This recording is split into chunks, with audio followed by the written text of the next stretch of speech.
Good morning, everybody. Brian Neubert here from goldenblack.com, live once again at home. Where else would I be?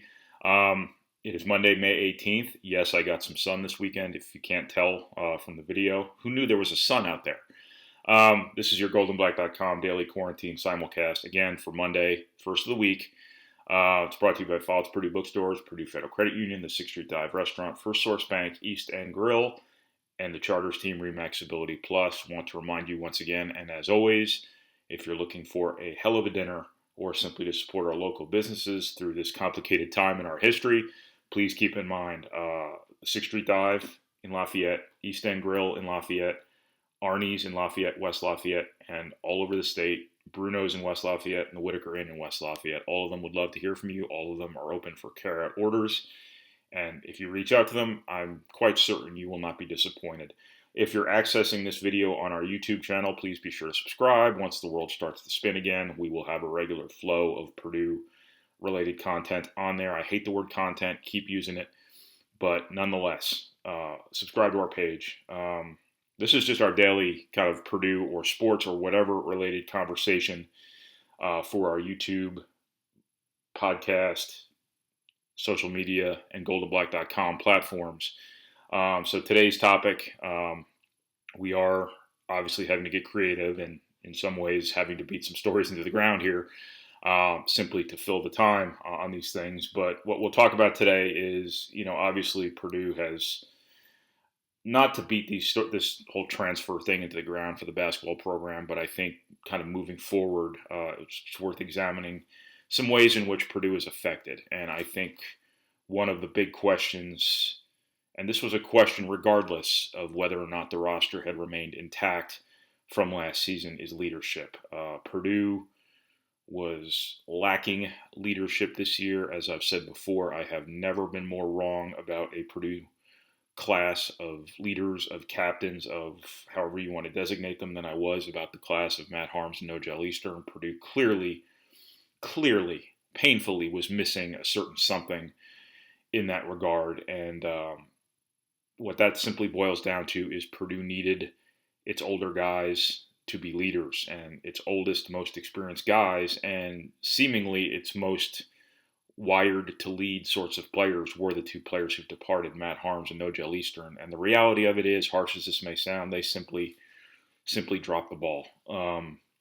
Had they come back next year, I think the reasonable hope could have been maybe maybe they're a little bit more comfortable in their skin as they were last year when, perhaps so much more was being asked of them.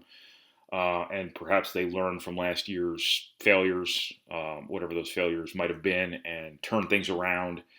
And a weakness went to maybe not as much strength, but something close to it at least. Now, we will never know, obviously. Matt Haarms is off to BYU. Nogel Eastern is presumably off to Michigan, who I assume at some point in time will acknowledge his commitment.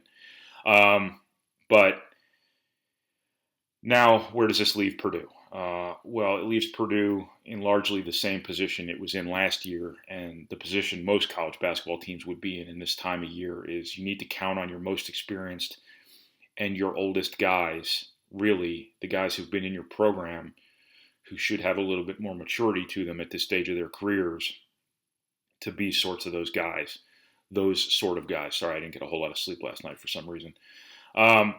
What that means is that's Eric Hunter, that's Sasha Stefanovic, that's Trayvon Williams, that's Aaron Wheeler, that's the guys who've played at Purdue before, the guys who should know their way around, the guys who should be closer to adults than they are kids. And it's up to them now to kind of take the proverbial bull by the horns here and be the presences that resonate through the rest of the roster.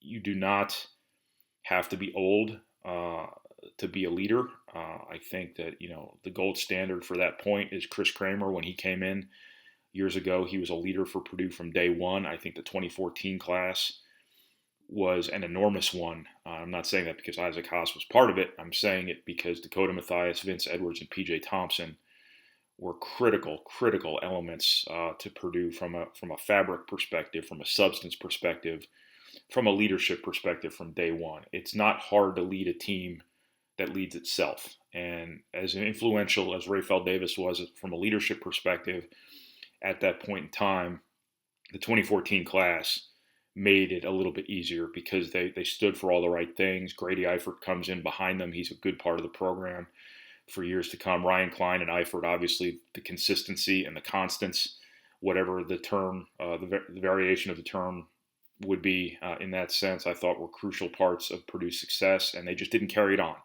Purdue simply didn't carry it on because, for whatever reason, Matt Harms and No Joe Eastern didn't seem to be up to it from a leadership perspective. Shockingly, because I thought both guys were going to be really, really good leaders. I thought it was right in their wheelhouse.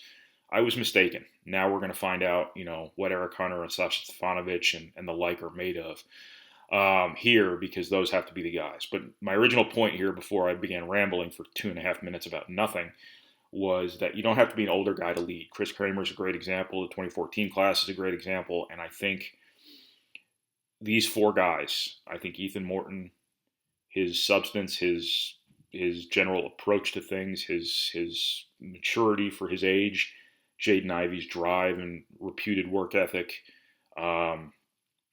Mason Gillis's everything, from everything I understand, Brandon Newman's drive and work ethic, from everything I understand.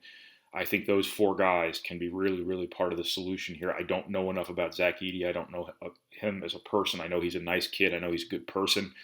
From my understanding about him, I just don't have any background with him. So I'm sticking with the four guys I know, because I like to only speak about what I know in a lot of cases. But I think the four guys I mentioned are potentially the same sort of deal as the Vince Edwards, Dakota Mathias, PJ Thompson group that I mentioned earlier.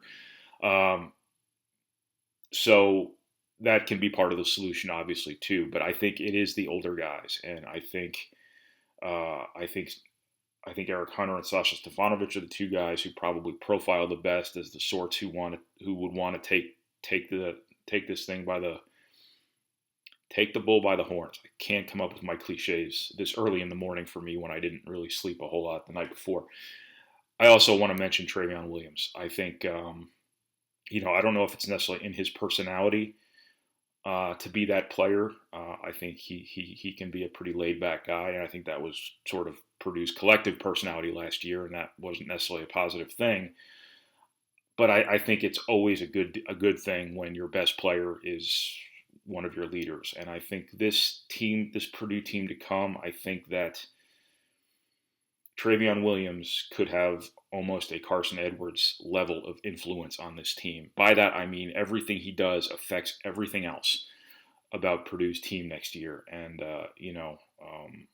that was the deal with Carson Edwards his junior year at Purdue. And I think that may be the case, too, with Trayvon Williams, where every little thing he does has a butterfly effect to the entirety of the game, of the outcome, of the team in general, because he's just going to wield that kind of gravity from a basketball perspective. And what that's going to mean is people probably harping on maybe what he's not doing as well as what he is doing well. Players like that have to be held to the highest standard possible, because every little thing they do matters. So for Trayvon Williams, I think his general approach to the game, his effort, his demeanor, his aggressiveness, I think puts him probably in a position where maybe he doesn't necessarily have to be the team captain in the traditional